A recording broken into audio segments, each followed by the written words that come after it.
하나님 말씀은 전도서 9장 12절입니다.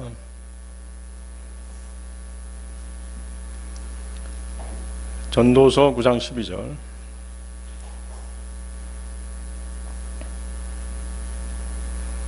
찾으셨으면 제가 받들어 읽겠습니다. 이는 사람 또한 자기 때를 모르기 때문이라. 마치 물고기들이 불행의 그물 안으로 잡히는 것 같이, 새들이 올무들 안으로 포획되는 것 같이, 사람들의 아들들도 불행의 때가 그들 위해 갑작스럽게 임하면 그렇게 그 안으로 걸려드느니라. 사람 또한 자기 때를 모르기 때문이라. 살아가는 동안 불행한 때가 갑자기 사람들에게 닥친다는 말씀입니다. 준비할 시간도 없고 경고음도 들리지 않습니다. 물론 성도들은 하나님의 보호를 받습니다. 그러나 그것은 그가 말씀에 깨어있을 때입니다. 물고기와 새는 본능적으로 먹이를 찾아 움직입니다. 그러다가 사람이 쳐놓은 그물이나 올무에 걸리는 것입니다. 작정하고 그물을 치고 올무를 놓았으니 피해갈 재간이 없는 것이죠. 마찬가지로 사람들도 죄의 그물, 욕망의 그물, 마귀의 올무를 피할 수 없는 것입니다. 사악한 자들이 함정을 파놓고 걸려들기를 바라면 당할 수밖에 없는 것입니다. 상대방을 격분시켜서 흥분하게 만든 다음 몰래 촬영해서 그 사람을 음해하는 데 사용하는 사악한 자들이 있는 것입니다. 최근에 어떤 목사라는 자가 영부인에게 선물을 가져왔다라고 건네면서 몰래 촬영을 했죠. 그리고 밖에 나가서는 영부인이 뇌물을 받더라라고 음해하는 것입니다. 문제는 이런 일을 한 목사를 잘했다라고 박수 치는 자들이 많다는 것입니다. 다 한통속이고 인면수심, 사람의 얼굴을 하고 짐승만도 못한 짓을 하는 자들이 대다수인 것입니다. 죄의 그물은 세상 모든 사람들이 다 걸려듭니다. 모든 사람들이 다 죄를 짓고 살기 때문인 것이죠. 로마서 3장 10절 12절 말씀이죠. 기록된 바와 같으니라. 의로운 자는 없나니 없도다. 한 사람도 없도다. 이해하는 자도 없으며 하나님을 찾는 자도 없도다. 그들이 다 길에서 벗어났으며 그들이 함께 무익해졌도다. 선을 행하는 자가 없나니 없도다. 한 사람도 없도다. 욕망의 그물은 탐심을 억제하는 수밖에 없습니다.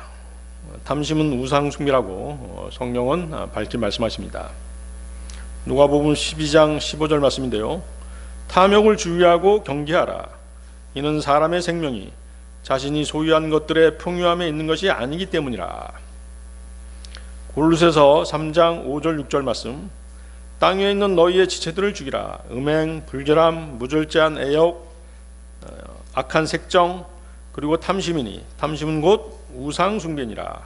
이는 이런 것들로 말미암아 하나님의 진노가 불순종의 자녀들 위에 임하기 때문이라. 마귀의 올무, 이것은 참으로 알아채기도 어렵고 벗어나기도 쉽지 않습니다. 마귀와 그 사람과 그의 가정을 비롯한 모든 것을 무너뜨리기로 작정하면 그는 욥처럼 당할 수밖에 없는 것이죠. 마귀는 하나님의 허락하에 그 일을 하는 것입니다. 그렇기 때문에 하나님께서 풀어주시지 않으면 벗어날 수 없는 것입니다.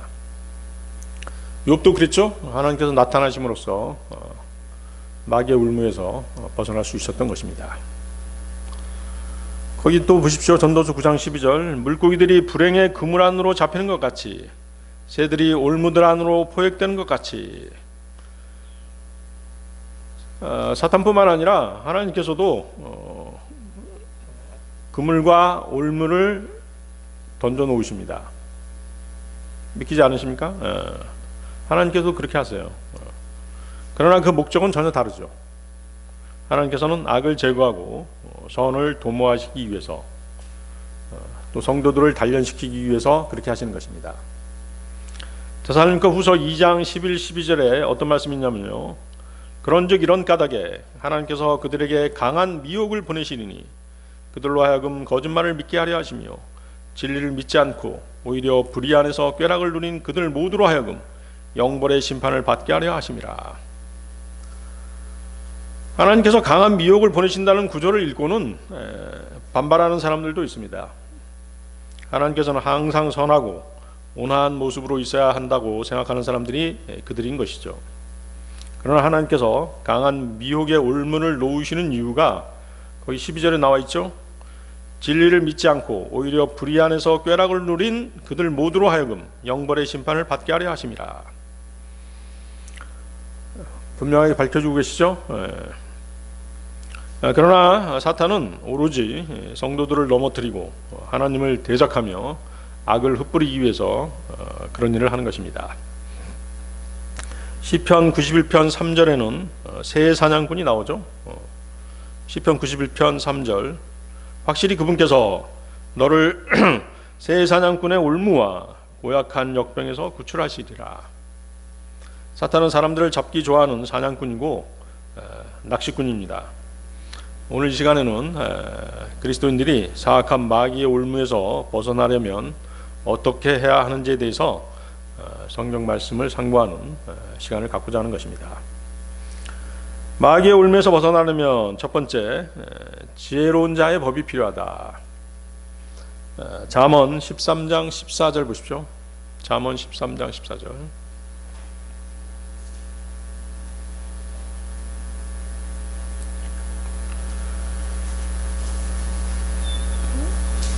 잠언 13장 14절, 지혜로운 자의 법은 생명의 원천이요 죽음의 올무들에서 떠나게 하는 것이라. 자, 본문의 지혜로운 자의 법은 두 가지 의미로 설명이 되는데요. 첫 번째는 모세오경입니다.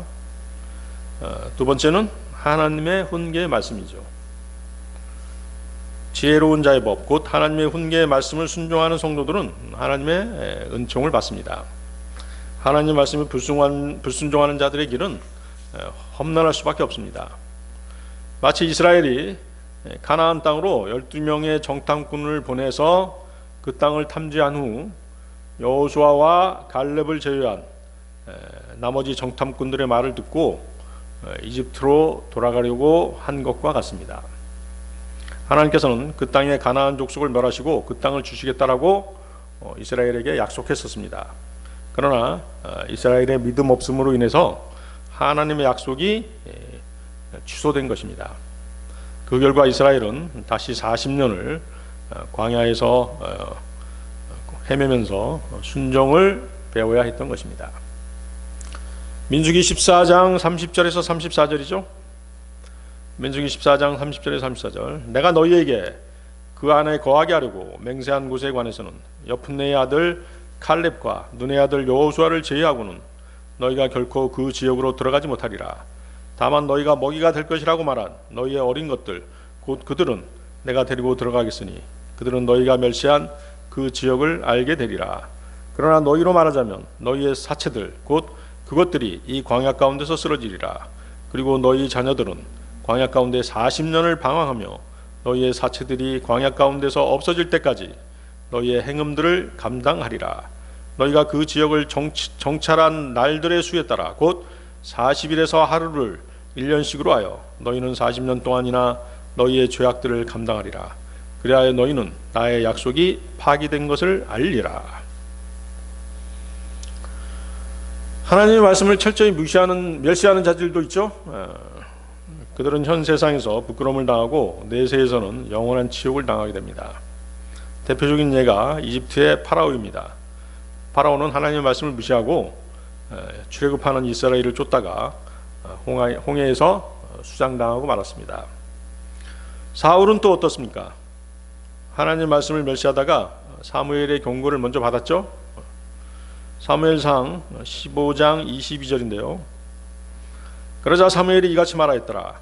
주께서 번제물들과 희생제물들을 주의 음성에 순종하는 것만큼 매우 크게 즐거워하시나이까? 보소서, 순종하는 것이 희생제물보다 낫고 경청하는 것이 순양들의 지방보다 낫나이다. 이는 반역이 마설하는 죄와 같고 완고함이 죄악과 우상숭배와 같기 때문이니이다. 당신께서 주의 말씀을 거절하셨기에 그분께서도 당신께서 왕이 되지 못하게 거절하셨나이다. 그럼에도 이런 사무엘의 경고에도 불구하고 사울은 거듭해서 하나님 말씀을 멸시하다가 결국에는 왕위를 내놓아야 했고, 팔레스타인인들에게 죽임을 당한 위기에 처하게 되자 자살로 생을 마감하고 말았던 것입니다. 이사야서 66편 2절 한번 보십시오. 이사야서 66장 2절.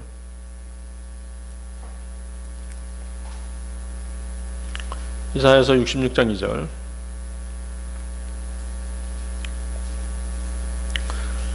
주가 말하노라. 다만 이런 사람은 내가 보살피겠으니 곧 가난하고 참여하는 영을 지니며 나의 말에 떠는 자라. 자, 하나님이 불쌍히 여기는 세 부류의 사람이 나오죠. 여기서 가난은 물질적인 빈곤일 수도 있지만 영적으로 마음이 겸손하고 낮아진 사람을 말합니다. 참여하는 영을 지니며 자신의 죄를 깊이 뉘우치고 회개하는 사람을 말하죠. 나의 말에 떠는 자라. 자, 하나님의 말에 떠는 자. 첫째는 주의 말씀을 듣기 원하는 사람이 하나님의 말씀에 떠는 자입니다.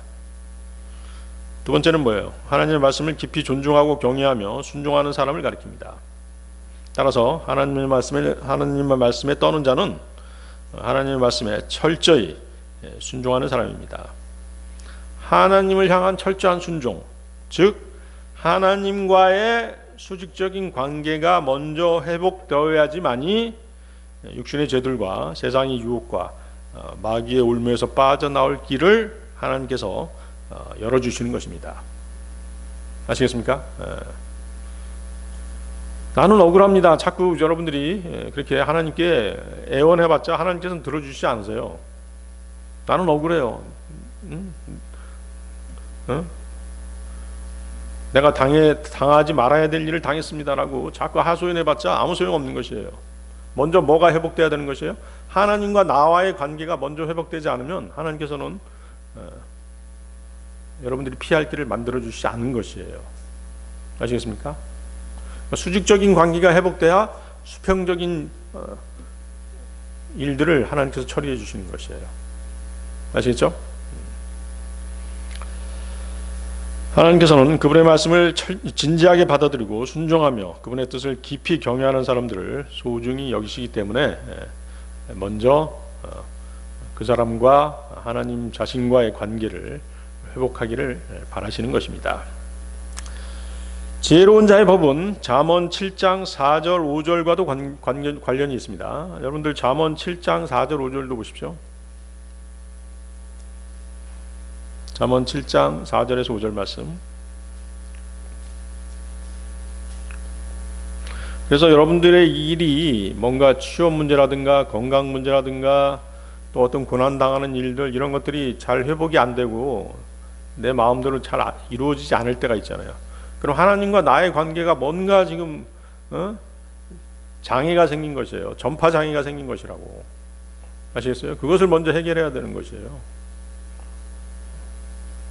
그러면 나머지 것들은 하나님께서 다 회복시켜 주시는 것이죠.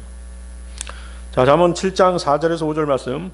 지혜에게 말하기를 너는 나의 누이라 하라. 그리고 명철을 너의 여자 친척이라 부르라. 이는 그것들이 너를 타국 여자 곧 그녀의 말들로 아첨하는 타국인으로부터 지킬 수 있게 하려 함이라. 자, 여기서 누이가 나오죠. 누이는 아내된 자매죠. 그렇죠? 아내된 자매. 우리는 다 뭐예요? 주님 안에서 시집도 가고 장가도 가고 그러잖아요. 그래서 아내된 자매, 형제된 남편이잖아요. 그래서 여기서 누이는 이제 지혜를 아내로 이렇게 표현하고 있는 것이에요. 아시겠죠? 그래서 거기 누이에다가 여러분은 지혜라고 써놓으면 되겠죠. 아가서 4장 9절을 보면 나의 누이 나의 반려자여 그대는 나의 마음을 빼앗았도다. 그대의 두 눈 중 한쪽과 그대 목에 걸린 목걸이 하나로 그대는 나의 마음을 빼앗았도다. 그래서 그리스도인들에게 아내는 주님 안에 있는 자매인 것입니다. 남편이 된 형제도 같은 의미죠. 이스라엘의 12지파는 어때요? 모두 야곱의 아들로서 형제요 자매였던 것입니다. 본문의 지혜를 아내로 여기라는 것입니다. 성경에서 남편과 아내는 뭐예요? 한 육체죠. 한 육체가 되는 것이에요. 에베소서 5장 31절인데요. 이런 까닭에 남자는 자기 아버지와 어머니를 떠날 것이요 자기 아내와 결합할 것이니 그들 둘이 한 육체가 되리라. 자, 두 번째 누가 나와요? 여자 친척이 나오죠. 여자 친척은 명철을 뭘로 여기라는 것이에요? 여자 친척으로 여기라는 것이에요. 여자 친척, 이모나 고모, 뭐 조카 혹은 며느리로 여기고 있는 것이죠. 다루고 있는 것이죠. 아시겠어요? 그래서 명철을 친족 관계처럼 가깝게 하라는 것입니다. 따라서 지혜와 명철을 한 육체나 친족처럼 가까이 하면 그것들이 너를 타국 여자 곧 그녀의 말들로 아첨하는 타국인으로부터 지킬 수 있게 하려 함이라고 말씀하시죠. 그래서 여기서 낯선 여자는 뭐예요? 실제로 음행을 함께 나누자고 유혹하는 자 혹은 사악한 마귀의 시험이나 관계가 될 수 있겠습니다. 그러므로 지혜를 누기라 하고 명철을 여자 친척이라고 하며 가까이 했을 때 이러한 마귀의 유혹이나 관계로부터 벗어날 수 있는 것입니다. 성경에서 말씀하시는 지혜는 하나님을 두려워하는 것입니다. 가장 기본적인 것이죠. 지혜는 누비보다 값진 것이고 읍등가는 것이며 자신을 지켜주는 방벽입니다. 지혜는 위로부터 빛들의 아버지로부터 내려옵니다. 야고보서 3장 17절 말씀입니다. 그러므로 위로부터 난 지혜는 첫째로 순수하며 다음은 화평하고 온화하며 간청을 잘 들어주고 자비와 선한 열매들로 가득하며 편파적이지 않고 위선이 없느니라. 성경에서 명철은 악을 떠나는 것입니다. 악에서 떠나는 것이 명철이라고 말씀하시죠. 죄 가운데 있고 죄를 버리지 못한다면 마귀의 올무에 계속 갇혀 있게 되는 것이에요. 아시겠습니까? 그래서 여러분들의 일들이 잘 풀리지 않을 때 내가 어떤 죄에 연루되어 있는지, 내가 버리지 못한 어떤 그 죄들이 있는지 살펴봐야 되는 것이라는 것이죠. 그래서 하나님과의 관계가 회복되려면 죄라고 하는 장벽 때문에 회복되지 못하는 것이에요. 그것을 헐어버려야 되잖아요. 잠언 2장 10절 11절 말씀입니다. 지혜가 너의 마음속으로 들어가고 지식이 너의 혼에 기쁨을 줄 때 분별이 너를 보존할 것이요 명철이 너를 지키리라. 예수 그리스도께서는 우리를 사망의 법, 죄의 법에서 해방시켜 주셨죠. 로마서 8장 2절인데요. 이는 그리스도 예수 안에 있는 생명의 성령의 법이 나를 죄와 사망의 법으로부터 자유롭게 하였기 때문이라. 그래서 사망의 올무에서 벗어나게 하는 지혜로운 자의 법은 신약에서 뭐가 되는 것이에요? 생명의 성령의 법이 되는 것이에요. 아시겠어요? 필기를 해놓으세요. 신약에서 지혜로운 자의 법은 생명의 성령의 법이다. 마귀의 올무에서 벗어나려면 두 번째, 주를 두려워하고 신뢰하라. 주를 두려워하고 신뢰하라. 여러분들 잠언 14장 26절 27절 보시기 바랍니다. 잠언 14장 26절 27절.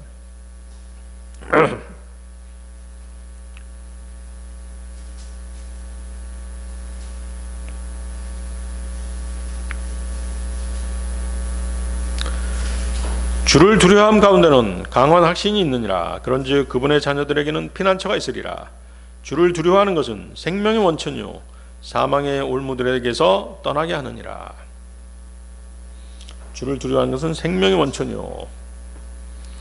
자, 주를 두려워함은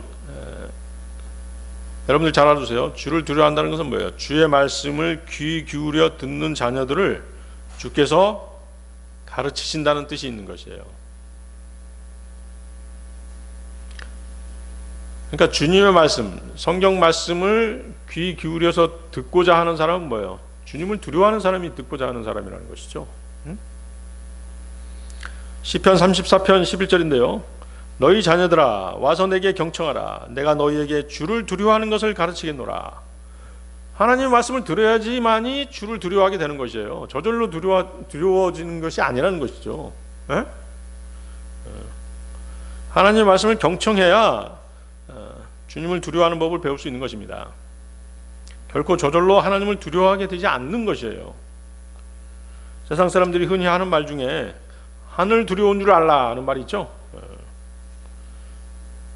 절대자가 하늘에 계신다면 너의 행위를 지켜보고 계실 터인즉 그분을 두려워하고 행동을 조심하라는 뜻입니다. 실체가 없는 절대자를 사람들은 있는 듯이 가정해 놓고 두려워하게 한 것이죠. 그러나 사람들은 절대로 살아계시는 하나님을 두려워하지 않습니다. 자금의 세상에 범죄가 점점 더 많아지고 충만해져 가고 있는 것을 보면 알 수 있는 것이죠. 그리고 그들은 성경 말씀을 믿지도 읽지도 들으려고 하지도 않기 때문에 하나님을 두려워할래야 두려워할 수가 없는 것입니다. 신명기 17장 18, 19절입니다. 그리고 그가 자신의 왕국의 보좌 위에 앉을 때 이러한 일이 있어야 하리니 그는 레위인들인 제사장들 앞에 있는 율법에서 이 율법의 한 사본을 한 권의 책 안에 필사하여 자신에게 둘지니라. 그러고 나서 그 사본은 그의 곁에 있어야 하리라. 그런즉 그는 자신의 생애의 모든 날들 동안 그 안에 있는 것을 읽을지니 그로 하여금 주 그의 하나님을 두려워하는 것을 배우게 하여 이 율법과 이 규례들의 모든 말씀들을 지키고 그것들을 실행하게 하려 하며. 그렇죠? 하나님의 말씀을 읽어야 두려워하게 된다라고, 하나님을 두려워하게 된다라고 말씀하시잖아요. 성경을 읽고 공부해야 하나님을 두려워하는 법을 배울 수 있습니다. 성경 말씀을 간직하고 있어야 하나님을 두려워할 수 있습니다. 주 하나님을 두려워해야 정상적인 믿음 생활을 할 수 있는 것입니다. 하나님을 두려워하지 않으면 죄를 버릴 수도, 악에서 떠날 수도, 확신 가운데 살아갈 수도 없는 것입니다. 하나님께서 칭찬한 욥은 하나님을 두려워하고 악을 멀리하는 자였다라고 그렇게 하나님께서 보증해 주셨어요. 또 요셉은 어떻습니까? 요셉이 그렇게 축복받을 수 있는 이유가 무엇이었죠? 주를 두려워함으로써 보디발의 아내의 유혹을 물리치고 범죄하지 않았잖아요. 그렇죠? 그런 연유로 해서 하나님께서 요셉을 지켜보아 주시고 요셉을 이집트의 총리 대신이라고 하는 우두머리 자리에 앉히신 것입니다. 잠언 16장 6절입니다. 자비와 진리로 죄악이 깨끗게 되느니라. 그리고 주를 두려워함으로 사람들이 악에서 떠나느니라. 하나님을 진정으로 두려워하면 죄를 지을 수가 없겠죠. 악에서 떠나게 되는 것입니다. 왜? 심판이 두렵기 때문에. 하나님을 두려워하는 것은 그리스도인들의 기본 자세입니다. 하나님을 두려워하는 그리스도인은 성경을 통해 하나님이 어떤 분이신지 제대로 교육받은 사람인 것이죠. 하나님을 두려워하는 사람은 죄를 짓고 악한 일에 가담하며 남을 비방하고 모욕하고 무례하며 사건을 조작하는 따위에 파렴치한 짓을 하지 않는 것입니다. 시편 25편 12절 말씀입니다. 주를 두려워하는 자는 어떤 사람인가? 그분께서 친히 선택하실 그 길 가운데서 그에게 가르쳐 주시리라. 주를 두려워하는 사람이 하나님께 가르침을 받는 것입니다. 말씀을 깨달을 수 있는 것이에요. 아무나 말씀을 깨닫는 게 아니라는 것이죠. 주를 두려워하는 사람은 성령님의 인도를 받는 사람입니다. 주께서 택하신 길로 인도하십니다. 믿음에 강한 확신을 주시고 그의 기도에 응답해 주십니다. 그는 악을 피하고 범죄하지 않고 오히려 악을 미워하는 사람이 됩니다. 시편 115편 11절 말씀. 주를 두려워하는 너희는 주를 신뢰하라. 그분은 그들의 도움이시오 그들의 방패시로다. 주를 두려워하는 사람의 방패가 되시는 주님께서는 육신의 정욕, 세상의 유혹, 마귀의 공격과 그의 올무, 그리고 정죄와 속임수들의 공격으로부터 그 사람을 지켜주십니다. 또한 하나님을 두려워하는 사람들은 주께로부터 복을 받습니다. 시편 128편 1절 2절 말씀이죠. 주를 두려워하고 그분의 길들 가운데 살아가는 자마다 모두 복되도다. 이는 너의 두 손의 수고를 내가 먹을 것이기 때문이라. 너는 행복할 것이요 너는 잘 되리라. 주를 두려워하는 자들은 하나님께서 친히 피난처가 되어 주십니다.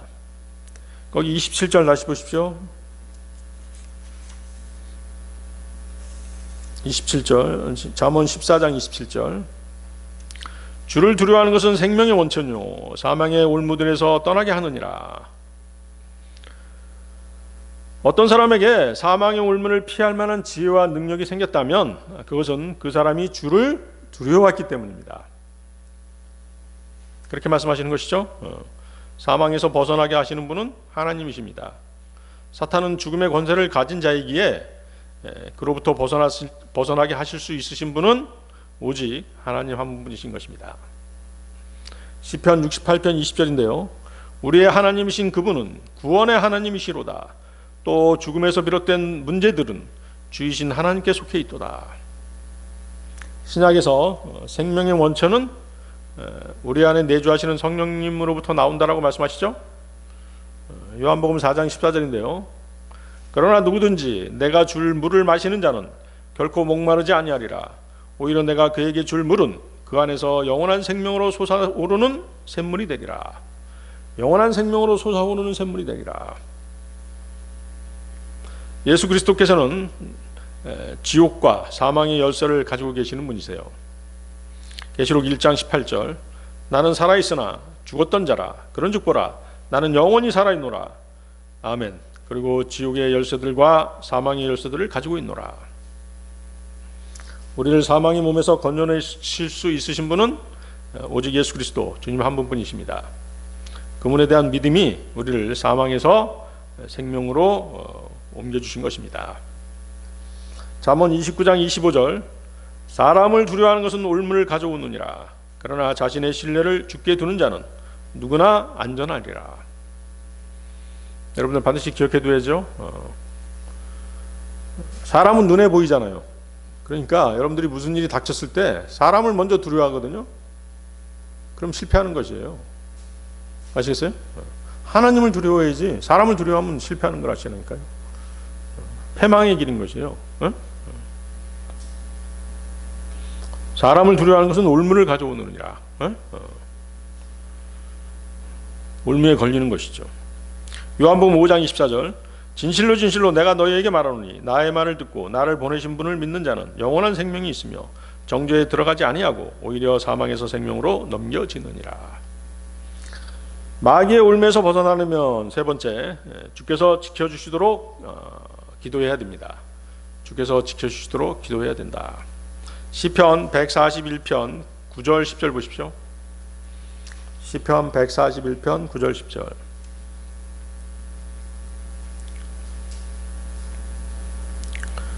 그들이 저를 노리고 놓아둔 올무들과 죄악의 일꾼들의 덫들로부터 저를 지키소서. 제가 거기에서 탈출하는 동안 사악한 자들이 그들 자신의 그물들 속으로 빠지게 하소서.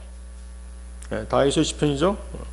여기서 이제 올무는 마귀를 비롯한 죄악의 일꾼들이 사람을 잡기 위해 사용하는 계략들입니다. 그런데 이것을 뭐에 비유하고 있는 것이에요? 어떤 기계적인 장치에 비유하고 있는 것이죠. 전도서 7장 29절을 보면 이제 이런 말씀이 있죠. 보라 내가 오직 이것만을 발견하였으니 하나님께서 사람을 올바르게 지으셨으나 그들이 많은 창한 물들을 찾아냈다는 것이라. 그러니까 남을 해치기 위한 그런 장치들이 있는 것이에요. 자, 여러분들 이제 이 구절은 어디하고 똑같으냐면 시편 140편 9절 11절하고 같습니다. 시편 140편 9절 10절 한번 보세요. 9절 11절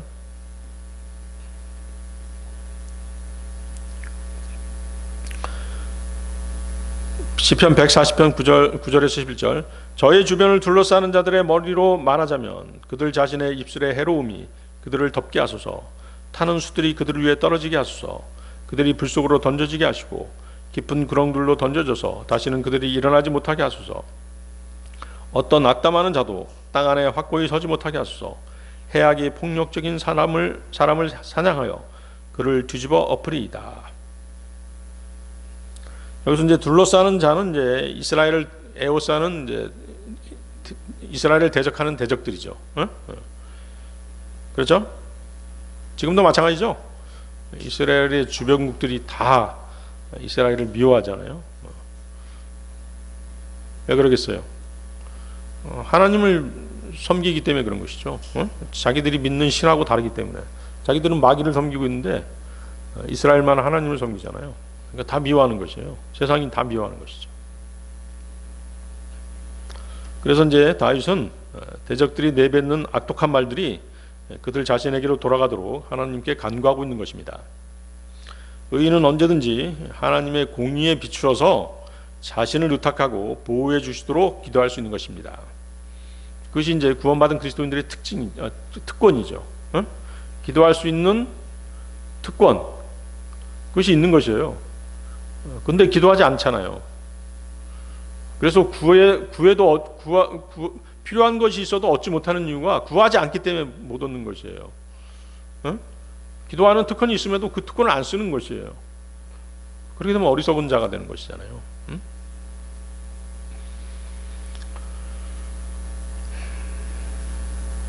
그래서 성도들은 어떻게 돼요? 입술을 통해서 하나님의 은혜를 끼치고 선한 열매를 맺을 수 있어야 되는 것이죠. 잠언 10장 19, 21절인데요. 말들이 허다한 곳에는 죄가 부족할 일이 없느니라. 그러나 자기 입술을 자제하는 자는 지혜로우니라. 의인의 혀는 정선된 은 같으니라. 사악한 자의 마음은 가치가 거의 없느니라. 의로운 자의 입술은 많은 이들을 먹이느니라. 그러나 어리석은 자들은 지혜의 부족으로 인하여 죽느니라. 거기 계속 보십시오. 거기 그 시편 140편 9절 11절. 타는 숫들이 그들을 위해 떨어지게 하소서. 그들이 불 속으로 던져지게 하시고 깊은 구렁들로 던져져서 다시는 그들이 일어나지 못하게 하소서. 다윗은 하나님께서 그의 대적들을 지옥에 던져버리시기를 기도하고 있는 것이죠. 다윗은 하나님과의 관계에서 막힘이 없고 교제가 끊어지지 않기 때문에 뭘 얻은 것이에요? 담대함을 얻은 것이죠. 그 담대함으로 원수들을 처벌해 주시도록 기도한 것입니다. 그렇지만 이제 그 신약적인 상황은 좀 다르죠. 구약적인 상황과 신약적인 상황은 다릅니다. 원수들에 대한 신약 그리스도인들의 올바른 태도는 어디에 나와 있어요? 로마서 12장 20절에 나와 있죠. 여러분들 로마서 12장 20절 보세요.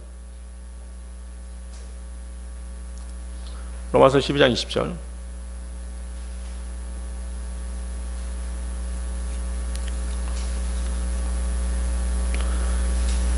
찾으셨나요? 그러므로 만일 너의 원수가 배고프다면 그를 먹이라. 만일 그가 목마르다면 그에게 마실 것을 주라.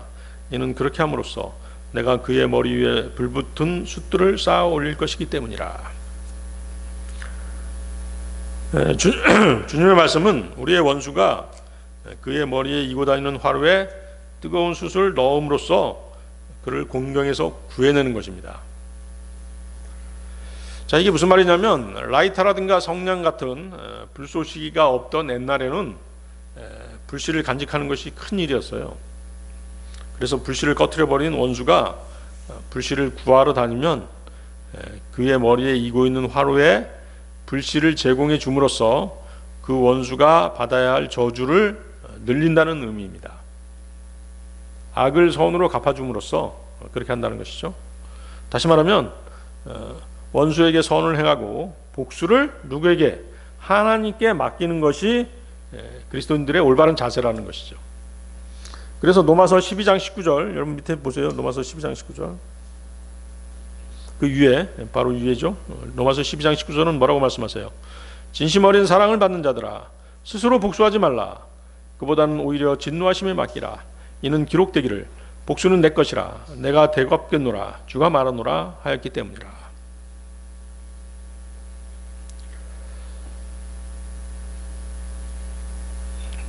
그렇죠? 그래서 여러분들 이제 이게 쉽지는 않아요. 내가 직접 복수할 거야. 그렇죠? 그래야지 직성이 풀리잖아요, 사람들이. 근데 그게 아니라는 것이죠. 오히려 그것 때문에 하나님으로부터 우리가 징계받을 수 있어요. 복수는 하나님께 맡겨야 되죠. 근데 어때요? 주위 사람들이 무슨 일을 당하면 막 도와주겠다고 하면서 계속 부추기잖아요. 변호사 사라, 맞고소를 해라, 누구 찾아가 봐라, 그 사람의 비리가 이러이러한 것들이 있으니까 그 소스를 내가 가르쳐 줄 테니까 그거 가지고 뭐 고소해라, 막 싸움 붙이잖아요. 근데 그런 거에 넘어가면 안 돼요. 근데 더 웃기는 건 뭐냐면 형제 자매들이라고 하는 사람들이 막 그렇게 싸움을 붙이는 경우가 있어요. 그러면 어떻게 해요? 넘어갈 수도 있잖아요. 그렇죠? 그럼 넘어가는 거예요. 그래서 막 맞붙어서 싸울 거야 아마. 그러면서 이제 그렇게 되면 어떻게 돼요? 오히려 하나님께 징계받을 수 있어요. 복수는 하나님께 맡겨야 되는 것입니다. 그게 올바른 그리스도인들의 자세예요. 거기 이제 불붙는 숫들은 악인의 최종적인 멸망과 심판의 상징적인 표현이죠. 하박국 3장 5절인데요. 그분 앞에서 역병이 갔으며 그분의 두 발 앞에서 불타는 숯불들이 나갔도다. 하나님의 심판을 통해서 악인들과 우리의 원수 마귀는 불타는 유황 불호수에 최종적으로 던져지는 것입니다. 계시록 20장 10절에 나와 있죠. 그리고 그들을 속인 마귀는 그 짐승과 그 거짓 예언자가 있는 불과 유황의 호수 속으로 던져졌으니 영원 무궁토록 주야로 심히 고통당하게 되리라. 짐승은 여기 이제 적그리스도죠. 그래서 마귀의 간계에 휘말리지 말고 그가 놓은 올무에 걸리지 않는 것이 중요하죠. 그래서 우리는 항상 깨어 있어야 하고 마귀에게 틈을 보이지 말아야 됩니다. 성경 말씀을 통해서 마귀의 전술 전략을 알고 있어야 됩니다. 성경 읽다 보면 그런 얘기들이 나오잖아요. 마귀의 전술 전략이 나온다고요. 그걸 여러분들이 숙지하고 있어야 된다니까요. 예를 들어서 보세요. 가장 고전적인 수법. 마귀가 누구를 통해서 역사를 해요? 남자와 여자가 있으면 누구를 통해서 역사를 하는 거죠? 여자를 통해서 약한 부분을 항상 공격하는 것이에요. 그런 걸 알아야 된다는 것이에요. 그래서 뭐 결혼한 가정이라든가 그러면 자매된 아내를 통해서 공격이 들어와요. 교회 안에서도 마찬가지입니다. 약한 지체를 통해서 공격이 들어온다니까요. 그렇게 해서 넘어뜨리는 그런 방법, 그런 수법이잖아요. 아주 매우 고전적인 오래된 수법이잖아요. 근데 사람들이 계속 걸려드니까 계속 써먹는 거예요. 그런 전술 전략들이 있어요. 우리가 성경을 읽다 보면 그런 것들을 여러분들이 알고 있어야 되는 것이죠. 그래야지 걸리지 않는 것입니다. 그리고 어때요? 하나님의 전신갑주를 착용하고 있어야죠. 하나님의 전신갑주를 착용하고 있어야 돼요. 에베소서 6장 11, 12절 말씀인데요. 하나님의 전신갑주를 입으라. 이는 너희가 능히 마귀의 계략들을 대적하여 설 수 있게 하려 함이라. 이는 우리가 살과 피를 대적하여 맞붙어 싸우는 것이 아니요 오직 정사들을 대적하고 권능들을 대적하며 이 세상 어둠의 주관자들을 대적하고 높은 곳들에 있는 영적 사악함을 대적하여 맞붙어 싸우기 때문이라. 자, 하나님의 전신갑주에 필요한 것들 뭐가 있죠? 여러분들 기억하고 있어야죠. 진리의 허리띠, 그 다음 의의 흉갑, 화평의 복음을 예비한 신, 믿음의 방패, 구원의 투구와 성령의 검. 그렇죠? 성령의 검이 뭐예요? 하나님의 말씀이죠? 하나님의 말씀을 간직하고 있어야죠. 그 다음에 마지막으로 뭐죠? 7번째 마지막으로 뭐예요? 기도와 간구로 깨어 있어야 되죠. 기도와 간구로 깨어 있으라. 7가지예요. 이것이 이제 하나님의 전신갑주죠. 에베소 6장 18절이죠. 성령 안에서 모든 기도와 간구로 항상 기도하고 모든 성도들을 위하여 모든 인내와 간구와 더불어 그 일에 깨어 있으라. 그래서 자신이 마귀의 올무에 걸려들었다는 것을 알았을 때, 알아차렸을 때, 마귀의 올무에 걸려들지 말아야 되는데 만약에 내가 걸려들었구나 이렇게 알았을 때는 어떻게 돼요? 그 올무에서 빠져나올 수 있도록 하나님께 자신의 마음을 쏟아 부으면서 기도를 해야 되는 것이에요. 시편 60편 8절인데요. 항상 그분을 신뢰하라. 너희 백성아, 너희의 마음을 그분 앞에 쏟아 놓으라. 하나님께서는 우리를 위한 피난처시로다. 셀라.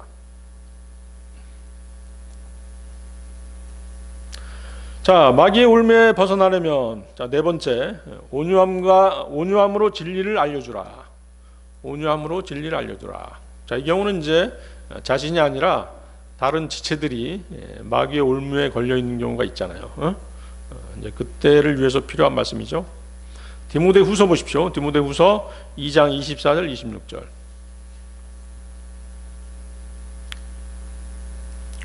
디모데후서 2장 24절 26절.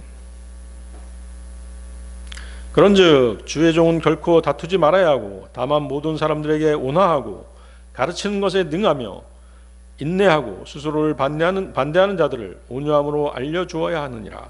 이는 혹시라도 하나님께서 그들에게 진리를 인정함에 이르는 회개를 주실까 하며 마귀에 의하여 마귀의 뜻대로 포로잡힌 자들이 마귀의 울음으로부터 자신을 회복하게 하려 함이라. 자, 여러분들 어디에 미치냐면 진리를 인정함에 이르는 회개, 그렇죠? 진리를 인정함에 이르는 회개를 주실까 하며, 그렇죠? 요즘 우리 주위에 이단들이 얼마나 많습니까? 구원받은 사람들도 이단 쪽으로 넘어가는 사람들 많잖아요. 그들한테 진리를 인정함에 이르는 회개를 주신다는 것이죠. 우리가 진리를 정확하게 가르쳐줘서 그렇게 하도록 하면은 그 사람이 어떻게 된다는 것이에요? 마귀의 올무에서 빠져나올 수 있다는 것이에요. 자, 24절부터 먼저 봅니다. 24절. 주의 종은 결코 다투지 말아야 하고. 자, 여기서 이제 주의 종은 목사나 설교자를 비롯한 어떤 직분을 수행하는 사람만을 말하는 것이 아니에요. 진리를 전하는 구원받은 모든 사람이 다 해당되죠. 본문 말씀이 본문 말씀을 또 오해하면 안 되겠습니다. 설교자는 절대로 누구에게든 목소리를 높여서도 안 되고, 결코 고함쳐서도 안 되고, 날카롭게 책망해서도 안 되고, 이름을 호명해서 꾸짖어서도 안 된다는 것을 의미한다는 것이 아니라는 것이죠. 아시겠어요?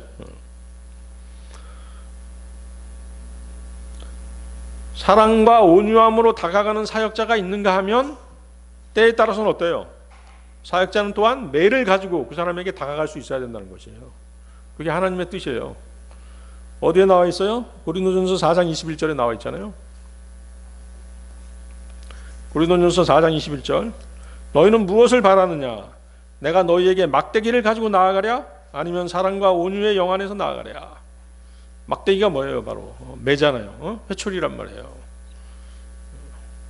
항상 온유하고 모든 것을 수용해야 되고 모든 것을 다 받아줘야 되고, 그게 아니라는 것이죠. 교회 안에서 그렇게 생각하는 사람이 있어요. 목사가 막 성질 부리면, 잘못을 막 목소리를 높여서 지적하면 그 목사 태도가 잘못됐다고 비난하는 사람들 있잖아요. 그렇게 하지 않으면 그 사람한테 고집센 사람들은 그렇게 하지 않으면 듣지를 않아요. 그러니까 목소리가 이제 높아질 수밖에 없는 거잖아요. 강하게 얘기하기 위해서, 강하게 질책하기 위해서 목소리를 높인 것인데, 그걸 목사가 성령 충만하지 않고 말이야, 온화하지도 않고 그렇다면서 이제 막 비난하는 것이죠. 25절 보십시오. 반대하는 자들을 온유함으로 알려줘야 하리니. 자, 진리를 전하는 사람은 온유한 성품과 아울러 올바른 책망을 할 수 있어야 되는 것이죠. 모든 것을 긍정적으로 받아들이고 모든 것을 포용해야 된다는 생각은 교회의 질서를 유지하는데 전혀 도움이 되지 않는 것입니다. 25절 계속 보십시오. 혹시라도 하나님께서 그들에게 진리를 인정함에 이르는 회개를 주실까 하며. 이 내용이 중요하죠. 근데 이제 이 구절을 또 잘못 해석하는 이단들이 있죠. 특히 이제 칼빈주의자들은 뭐라고 얘기하냐면, 하나님께서 회개하라고 명령하셨어도 선택받은 자만이 회개할 수 있다라고 이렇게 이제 주장하는 것이죠. 아무리 복음을 설득력 있게 전한다고 해도 선택된 자들이 아니면 하나님께로 돌아올 수 없다라고 이렇게 주장하는 것입니다. 그렇지만 성경은 그렇게 말씀하시지 않죠? 사도행전 17장 30절 보세요. 여러분들 사도행전 17장 30절.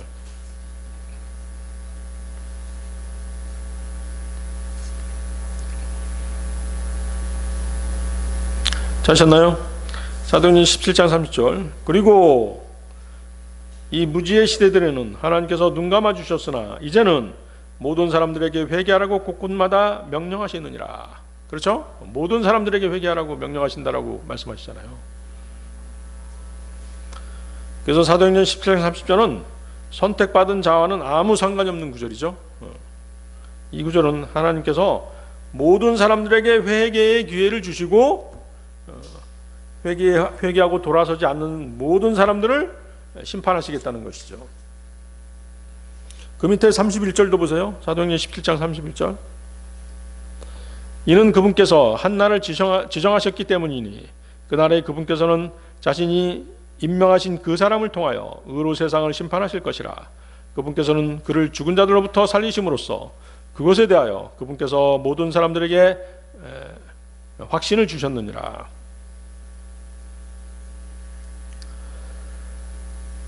자, 어떤 사람이 하나님께서 말씀하신 명령에 순종하면 하나님께서는 그 사람에게 돌이킬 수 있는 기회를 주실 것이고, 만일 불순종하면 하나님께서는 그 기회를 주시지 않을 것이라는 말씀이죠. 하나님께서 사람들에게 회개하라고 하셔서 그 사람이 회개했는데 선택받지 않았으니까 지옥에 가야 한다고 한다면 그 하나님은 뭐예요? 공의의 하나님이 아니시겠죠? 그렇습니다. 구원받지 않은 모든 이방인들은 예수 그리스도께서 나타나시기 전에도 회개할 수 있었죠. 구약에 보면 그런 예가 나오죠.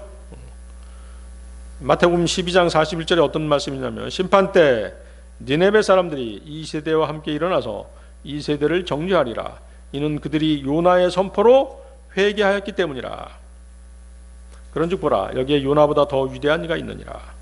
니네베 사람들은 선택받은 사람들이 아니죠. 40만 명이 넘는 그 도시 전체의 사람들 모두는 세상의 기초가 놓여지기 전에 예수 그리스도 안에서 선택을 받지 않았어요.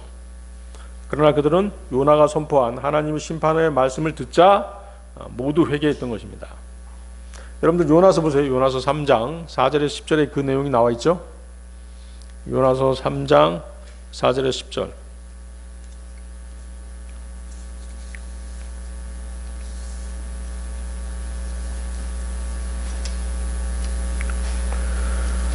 그리하여 요나가 하루 여정 동안 그 도시 안으로 들어가기 시작하였으니 그가 외쳐 말하기를 앞으로 40일이 지나면 니네베가 무너지리라 하였더라.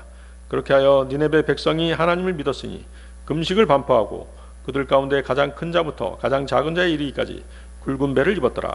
이는 말씀이 니네베 왕에게 이르러 그가 자기 보좌에서 일어났고 그가 자기 몸에서 자기 관복을 벗어두고 굵은 배로 자신을 덮었으며 제들 가운데 앉았기 때문이라. 그리고 그가 왕과 그의 귀족들의 칙령으로 그것이 니네베 전역에 반포되고 공표되게 하며 이같이 말하였더라. 사람이나 짐승이나 가축대나 양떼는 어떤 것도 입에 대지 말지어다. 그들은 먹지도 말고 물도 마시지 말지어다. 그러나 사람과 짐승은 굵은 배로 덮인 채 하나님께 부르짖을지어다. 진정 그들은 모두 저마다 자신의 악한 길과 자기들 손안에 있는 폭력으로부터 돌이킬지어다. 우리가 멸망하지 않도록 하나님께서 돌이켜 뜻을 바꾸시고 그분의 맹렬한 분노로부터 돌아서실지 누가 말할 수 있겠느냐. 그러자 하나님께서 그들이 자신들의 악한 길에서 돌이킨 그들의 행위들을 보셨더라. 이에 하나님께서는 그분 자신이 그들에게 행하겠다고 말씀하셨던 해악으로부터 돌이키셨으니 그분께서 그것을 행하지 아니하셨더라. 그렇죠?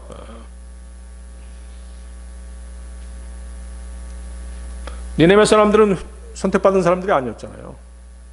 그렇죠? 그런 내용도 없었잖아요. 그렇지만 다 회개했죠. 그래서 구원받지 못한 모든 사람들도 언제든지 기회가 되면 회개할 수 있는 것입니다. 이것이 바로 이제 우리가 세상에 나가서 복음을 더 열심히 전해야 되는 이유인 것이죠. 마귀에 걸려든 모든 믿는 자들도 회개할 수 있습니다. 마귀의 올무에 걸려드는 경우가 어떤 경우예요? 그 사람이 믿음 생활에 깨어있지 않기 때문인 것이죠. 육신대로 함부로 살다가 마귀가 쳐놓은 올무에 걸려드는 것입니다. 이 올무에서 빠져나온 방법은 디모데후서 2장 25절, 디모데후서 2장 25절의 명령을 받아들이는 것이 조건이죠. 어떤 조건이었어요? 진리를 인정함에 이르는 회개를 주실까며, 진리를 인정하는 것이죠. 아, 맞아요. 그 킹제임스 성경에 있는 그 말씀이 맞습니다. 이 이단 교리가 틀려요. 이렇게 진리를 인정해야 된다는 것이죠. 진리의 말씀에 순종하는 것이죠. 인정한다는 것은 순종한다는 뜻하고 같은 것이죠. 그래서 하나님께서는 모든 사람들에게 회개의 기회를 주십니다.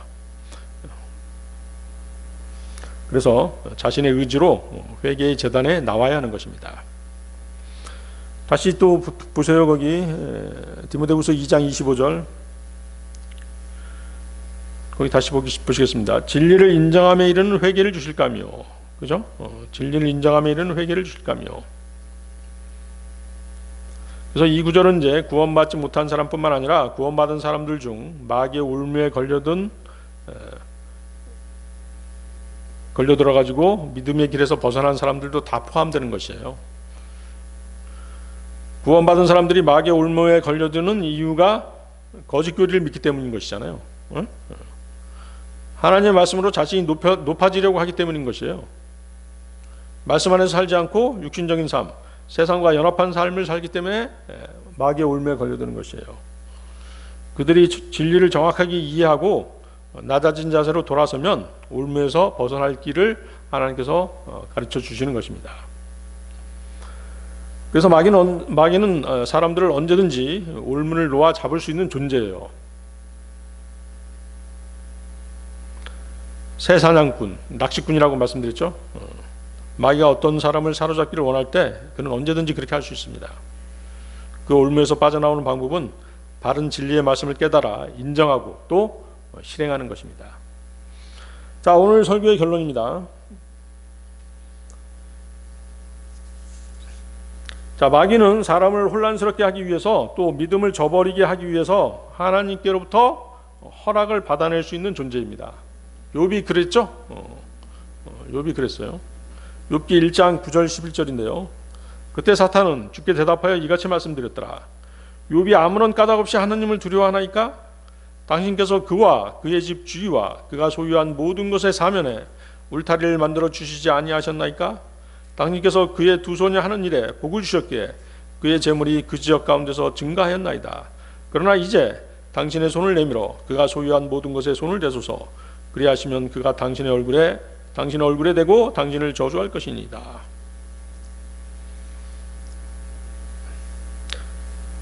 자, 두 번째, 사람들은 자신들의 죄로 인해 마귀가 쳐놓은 울무에 걸려서 포로로 잡힐 수 있는 것이에요.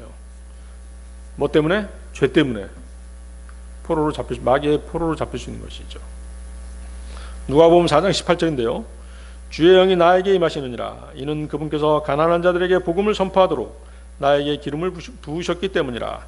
그분께서 나를 보내셨으니 상한 마음이 된 자들을 치유하기 위하며 포로가 된 자들에게 구출을 선포하기 위하며 눈먼 자들의 시력을 회복하고 상처 입은 자들을 자유롭게 놓아주기 위하며. 그래서 마귀에게 잡혀서 포로된 자들이 있다는 것이죠. 세 번째, 마귀가 사람들을 사로잡기를 원한다면 마귀는 항상 사로잡을 근거를 찾아낼 수 있는 존재예요. 아시겠습니까? 마귀는 여러분들을 몇십 초 만에 넘어뜨릴 수 있는 존재라니까요. 여러분들의 약점을 속속들이 다 알고 있어요. 무엇이 약한지 알고 있다니까요. 하나님의 말씀이 없으면 그냥 바로 넘어가는 것이에요. 그렇죠? 그러니까 죄를 안 짓고 사는 사람이 없기 때문에 그렇게 되는 것이죠. 그래서 네 번째, 마귀의 울매에 걸려든 사람들이 회복할 수 있는 방법은 진리를 깨닫고 회개할 때만이 가능한 것이죠. 다섯 번째, 마귀에 사로잡힌 사람이 하나님의 명령과 훈계를 기꺼이 받아들이기 전까지는 하나님께서 그 사람에게 회개하는 마음을 주지 않으십니다. 잠언 5장 22절 23절인데요. 사악한 자는 자신의 죄악들이 그 자신을 붙들 것이요 그는 자신의 죄들의 끈들로 붙잡히리라. 그는 훈계 없이 죽을 것이요 자신의 커다란 어리석음 가운데 그는 길을 이탈하리라. 네, 다 같이 기도하시겠습니다.